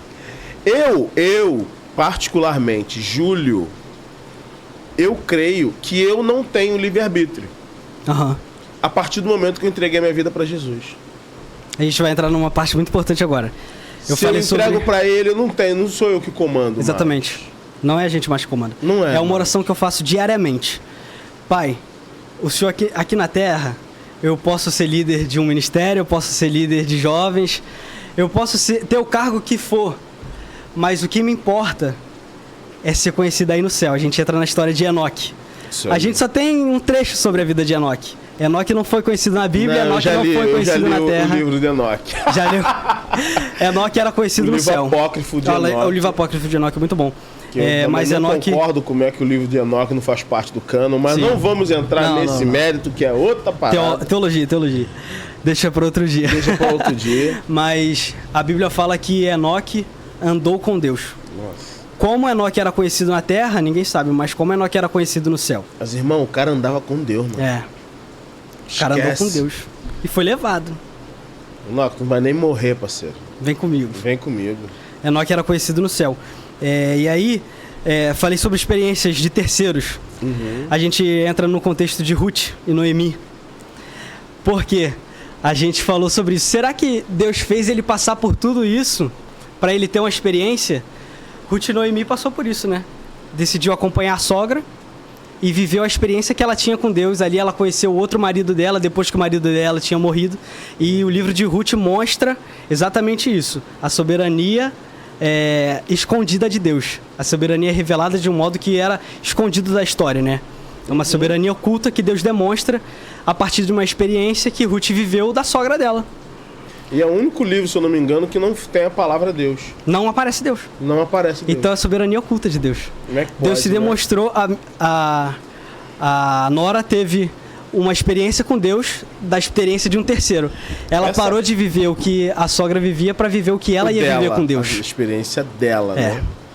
E olha igual Naamã. O perigo para os jovens, para as pessoas que estão na igreja, que você nasceu na igreja, sim, cresceu na igreja, estava na igreja, mas nunca teve uma experiência com Deus. Nunca tive uma experiência com Deus. Ou seja, igreja, estar na igreja, no templo, não salva ninguém. Não salva. Não te dá experiência com Deus. Não dá experiência com Deus. A experiência com Deus você tem no lugar secreto. E Deus chama todo dia, gente. Fecha teu quarto. É isso aí. Fecha a porta do teu quarto e vai ter experiência com ele. É isso aí. Eu tô na igreja, cara. E pastor, pode ser o maior líder, assim como Moisés foi. Moisés era uma pessoa pro povo. Quando Deus dava revelação para Moisés falar pro povo, era uma coisa. Mas quando Deus falava sobre Moisés com Moisés, era outra experiência que Moisés tinha, né? A gente precisa do lugar secreto. A gente precisa subir pro particular com Deus. Precisa subir pro particular com Deus. E aí, é uma história... Noemi e Ruth é uma história muito interessante sobre isso também que eu vivi. De viver essa experiência, assim como Naamã, que viveu o que o profeta falou sem ter tido nenhuma experiência com Deus. E quando ele acreditou na palavra, teve fé, né? E aí a gente já entra no assunto de fé também. Que fé leva a cura. Naamã fez uma coisa muito improvável, mergulhou 7 vezes no rio, ficou curado. Teve a experiência dele com Deus. E aí, foi aí que eu comecei a ter a minha experiência nessa internação. Eu estava ali, levei a palavra, mas aí eu fiz uma coisa diferente, porque ali era um culto ecumênico e havia muito respeito. E eu sou uma pessoa que tem muito respeito pelas outras crenças, pelos outros entendimentos de religião, mas eu não abro mão do meu entendimento, e eu falo sobre isso, porque eu fui chamado para falar sobre isso, e eu falo com amor às pessoas, né? Porque tem gente que fala, não, você é um endemoniado, você não vai para o inferno. Maior ignorância que existe. Não tem amor também no evangelismo. Uma pessoa que se diz cristão, Deixa eu abrir um parêntese aqui. Desculpa, eu tô te atrapalhando toda hora. Nada, tá bom demais. Me perdoe o público aqui, tá? Vamos continuar assim. Mas, pra mim, a pessoa que se diz cristã e aponta o dedo pra outra pessoa que é de outra religião e quer jogar ela no inferno, é muito provável dessa outra pessoa se converter e ir pro céu e ela tomar o lugar dela. Porque a pessoa que, ao invés de fazer como Cristo fez... Cara, Cristo não andou com crente, mano. Não andou. Cristo não andou com crente. Não andou com crente. Tem uma passagem que Jesus fala assim... Aí, compadre, hoje, se fosse no mundo de hoje, quantas pistolas a gente tem aqui? Tem só 2. Ih, não, mano. Não, tem 2? Não, então dá. Peraí. A pessoa andava armada. Mas isso tem toda uma explicação. Sim. No livro de Isaías, se eu não me engano, que ele tinha que cumprir, que ele andava com a galera má, vamos dizer assim. Então, Jesus já falou, eu não vim para os sãos, eu vim para os doentes. Quem são os doentes? Não estou dizendo aqui que a pessoa que está na outra religião é doente, não é isso? Não. Mas nós temos que seguir o caminho de Cristo. Se eu não tiver aberto para outras pessoas de outras religiões, pro LGBTQIA+, e essa galera toda com esse abecedário, se eu não tiver aberto para... Quem é que vai pregar para eles, cara? Ninguém. Quando eles estiverem precisando de um conselho, de uma ajuda, de uma palavra, eles vão procurar quem? A igreja... Se eu só ataco a eles. O povo esquece que é missão nossa ir atrás deles.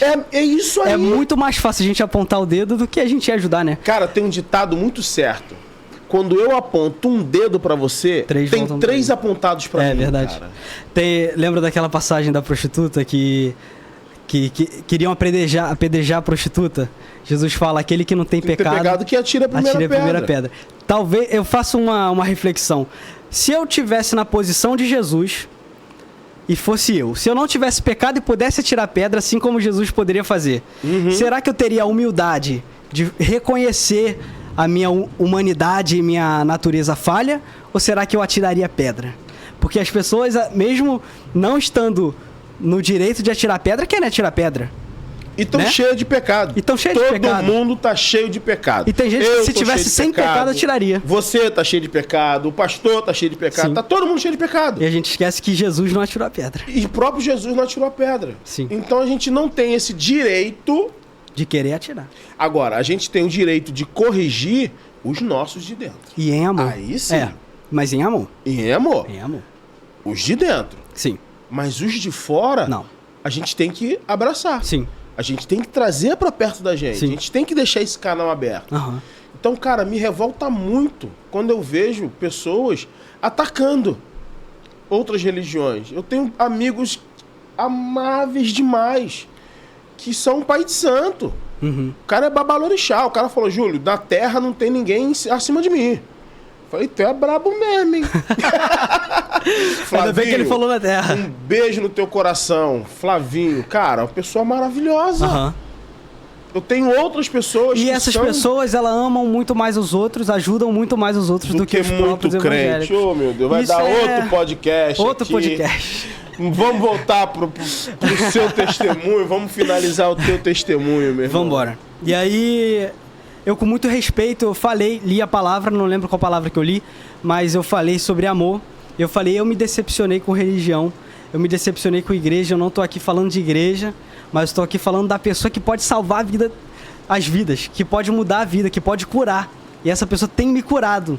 Isso, eu estava internado. E já estava com consciência de que Deus estava trabalhando em mim naquela época. E eu falei isso, Jesus tem me curado. E é dele que eu vim falar, eu não vim falar de religião. Não vim falar de ser evangélico, eu vim falar de Jesus. Se alguém aqui quer aceitar Jesus, aí eu fiz esse apelo sobre aceitarem Jesus. Cara, todo mundo que tava ali... Aí Deus de novo ministrou em mim. Eu ministrando, Deus ministrou em mim. Esse era o meu chamado. Era para isso que eu tava ali.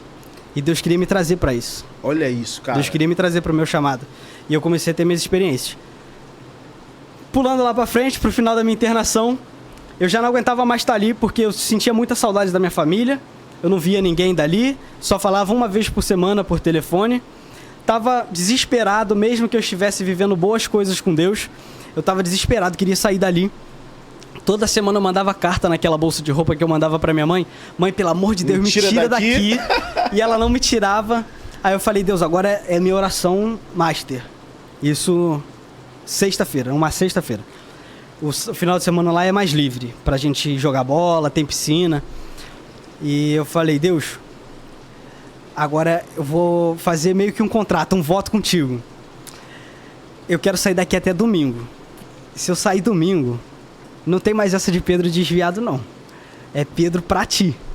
É Pedro discípulo. Pedro que todos os dias tenta ser parecido com Cristo, não tenta ter um cargo.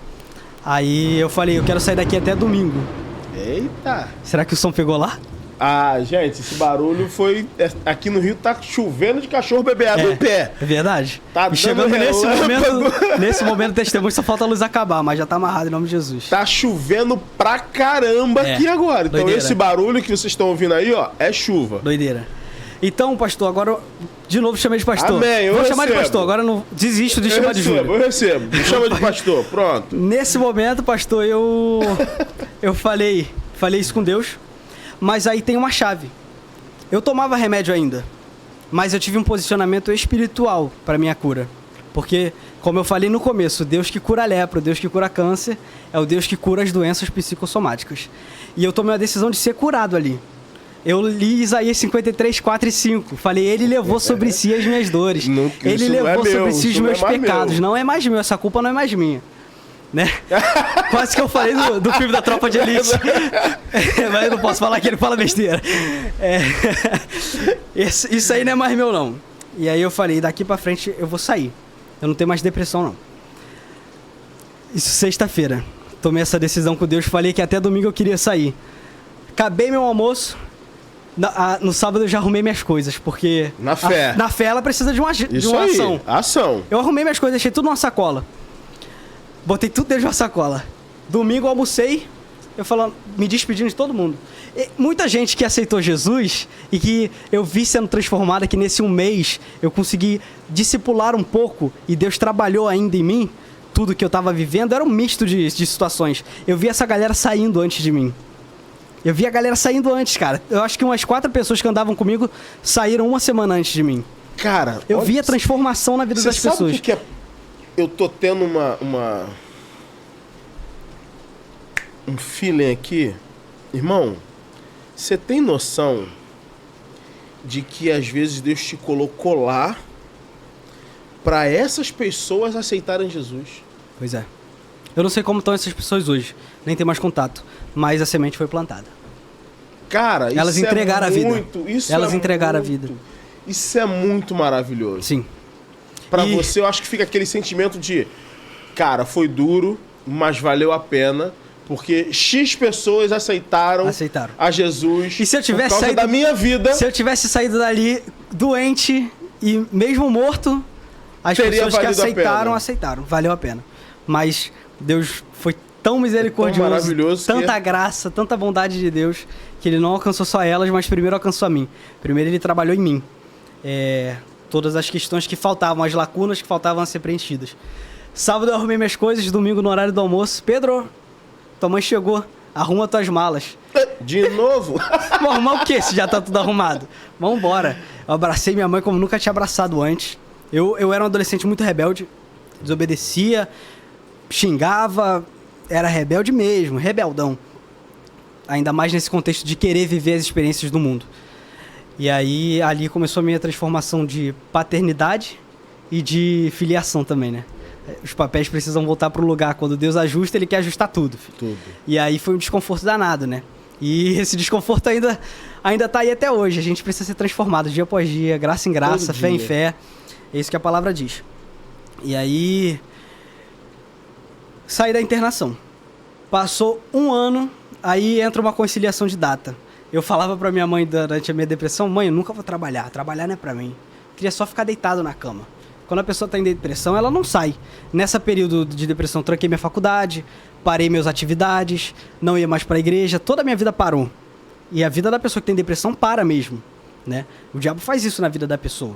A doença faz isso na vida da pessoa. Parou ali, minha vida, eu comecei a retomar nessa época.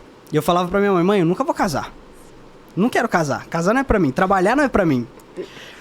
Viajei, passou 1 ano depois dessa minha internação, eu tomava os meus remédios, mas eu não tinha mais tentativa de suicídio. Eu tinha sido curado disso. Mas eu tomava meus remédios porque eu não tinha fé pra parar os remédios. Essa minha tia-avó, Dadá, que eu falei anteriormente, ela... Pedro, vamos pra São Paulo. Meu primo mora lá. Eu falei, vamos embora. Vamos pra São Paulo. Fui viajar. Isso em outubro. No começo do mês de outubro. Eu fiquei 1 semana em São Paulo, eu acho. Fui e levei meus remédios. Mas eu fui orando, porque eu já tava voltando a ter meus encontros com Deus. Já tava voltando a ir pra igreja. Não tava na mesma denominação anterior. Eu falei, agora eu quero diminuir meus remédios, pai. Quero diminuir meus remédios, eu quero parar de tomar remédio, eu quero ser curado por completo. O Senhor me tirou da depressão do fundo do poço, e o Senhor vai me tirar daqui da metade do poço, que eu ainda estava na metade. E aí eu falei, eu quero parar de tomar remédio. Viajei para São Paulo, levei meus remédios, e esqueci de tomar meus remédios durante 1 semana. Caramba. E fiquei bem. Quando eu peguei o avião de volta, eu falei, caraca, esqueci minha medicação. Em São Paulo? Isso em São Paulo, no aeroporto. Eu lembrei, esqueci minha medicação, caraca. Como é que eu vou ficar? Eu vou me descontrolar, ver aqueles pensamentos, ansiedade, queria voltar. Meu Deus, uma crise de ansiedade querendo vir. Eu não sabia o que fazer. Aí, peguei o avião, me acalmei, conversando com a minha avó ali, minha tia-avó. Aproveitei que eu tava de avião, né, mais pertinho de Deus ali do céu. Aí eu falei, pai, antes de ir eu orei sobre isso. Sobre não tomar mais remédio. E o que nunca tinha acontecido de eu esquecer, por 1 semana. Desculpa, por 1 semana eu me esqueci. Então agora eu vou fazer um voto contigo, assim como eu fiz lá, de sair daquela internação. Agora eu não quero mais tomar remédio. Minha cura veio 100%. Eu aceito a minha cura, eu recebo a minha cura. E ali eu aceitei a minha cura. Não é uma coisa que eu aconselho a fazer, a pessoa parar de tomar remédio. Nunca façam isso, nunca parem a terapia. A minha terapia eu faço até hoje. E eu converso sobre isso com a minha terapeuta, sobre a medicação que eu tomava na época, porque precisa ser conversado realmente. Mas eu aceitei a minha cura. Eu falei, pai, eu não tomo mais remédio daqui pra frente. Acabou. O diabo não tem mais... Uma unha não ficará no Egito. Lembra dessa passagem do Antigo Testamento? Eu falei, uma unha minha não vai ficar nisso. E nem uma gota do diabo em mim. A depressão acabou. A ansiedade acabou. Cara, eu cheguei no Rio. Mãe, esqueci de tomar meus remédios, não vou mais tomar. Ela, Pedro, tem certeza? Porque quando você tava viajando, eu tava num propósito com Deus de você parar. Olha aí o alinhamento. E não é uma coisa que eu falo para as pessoas fazerem, repito. Mas nós tomamos essa decisão. Eu tomei essa decisão e minha mãe falou que já estava em concordância. Eu falei, então amém, agora acabou. E ali, a minha vida espiritual, eu voltei para a faculdade, eu voltei a fazer minhas coisas. 2023, 12 de outubro que eu voltei e falei que ia parar de tomar remédio, que eu não ia trabalhar, que eu não ia casar. 12 de outubro eu estava voltando da minha lua de mel, no avião. Olhei a data e falei, meu Deus, 12 de outubro. A data que eu parei de tomar remédio, estou de novo no avião. Falei, Deus, estou aqui para te agradecer, porque minha vida foi transformada. O Senhor me curou, o Senhor me tirou da depressão, o Senhor me tirou da ansiedade, me tirou dos remédios, me segurou todas as vezes que eu tentei tirar minha vida, mas a minha vida não é minha, a minha vida é tua. E isso no avião, eu relembrando e falando com Deus, agradecendo a Deus. E com a varoa do lado. E com a varoa do lado, esquece. Casadão, trabalhando. Ainda bem que Deus não escuta todas as nossas orações. Ainda bem que Ele não escuta as besteiras que a gente fala. Olha, o Espírito Santo, a palavra diz que ele organiza nossas orações para entregar para Ele. Exatamente. Eu acho que algumas ele fala assim, não, isso aqui não vai não. Esse aqui não vai. Essa parte aqui tira. Vou isentar ele. Vacilou. Mas o que era? Não, deixa que daqui pra baixo eu resolvo. É isso mesmo. Mas então hoje, graças a Deus, casado. Graças a Deus, casado, trabalhando. Bem. Firme na rocha. Na Igreja Lagoinha. E mais importante, discípulo de Cristo. Discípulo de Cristo. Posso deixar uma mensagem pra galera? Claro. Essa câmera toda tua ali, ó. Gente, não deixem de fazer terapia. Se você toma remédio, continue tomando suas medicações, mas fique com essa palavra, e eu digo em amor, de uma pessoa que experienciou isso com Deus. O Deus que tirou, Deus que curava as pessoas de lepra no contexto bíblico, e o Deus que hoje a gente enxerga, que cura coxo, cura cego, cura surdo, é o Deus que cura as doenças psicossomáticas. Dê lugar para Ele agir na sua vida, deixe o Espírito Santo entrar, seja vulnerável. Se você precisar de ajuda, cara, manda mensagem, procura alguém, procura qualquer pessoa que você confia, procure alguém, porque com certeza o Espírito Santo está usando alguém. Não passe por isso sozinho. Você precisa de ajuda, busque ajuda, mas o Espírito Santo está aí para ajudar quem precisa ser ajudado. Hoje eu sou curado, hoje eu não tomo mais remédio. Repito, não é uma coisa que eu aconselho a fazer, mas eu fiz por fé, porque a fé ela precisa de uma ação, e eu confiei no Deus que me tirou de tudo isso. E esse Deus, ele quer curar a vida de todo mundo, tá? Ele quer curar você que passa por depressão, você que tem ansiedade, não importa o que você passe. Hoje o meu choro, ele se tornou em alegria. Hoje o meu riso, ele é um riso de alegria verdadeira, uma alegria genuína, que eu posso desfrutar da presença de Deus, desfrutar de revelações da palavra, e é a coisa mais maravilhosa que eu vivo. E o meu riso, além de ser um riso de alegria genuína, é um riso de deboche, porque o diabo perdeu mais uma, e ele vai perder na sua vida também. Amém. Isso aí. Gente, tu tem Insta, não tem? Cara, agora eu tenho, que eu não tinha não. Então, gente, eu vou tomar a liberdade aqui, que nós vamos colocar no Instagram e no comentário fixado o teu Instagram. Show. Porque de repente as pessoas que vão assistir precisam de ajuda. Sim. Então, entra lá, comenta com ele, faz a sua pergunta, ele vai ter algumas gente, vai poder ajudar de alguma forma. Uhum. Então eu espero que esse podcast alcance muita gente, cara. Amém. Que alcance mesmo. Vamos pessoas que precisam. Pedir a Deus que as pessoas realmente compartilhem. Exatamente. Para poder alcançar o máximo de pessoas. Amém. Porque às vezes as pessoas acham que não tem mais jeito. Exatamente. Então você tentou aí 7 vezes. 7 vezes. E o propósito de Deus era para você chegar em vários lugares. Eu creio que esse podcast vai ser vinculado em muitos lugares. Gente, agradecer ao Pedro.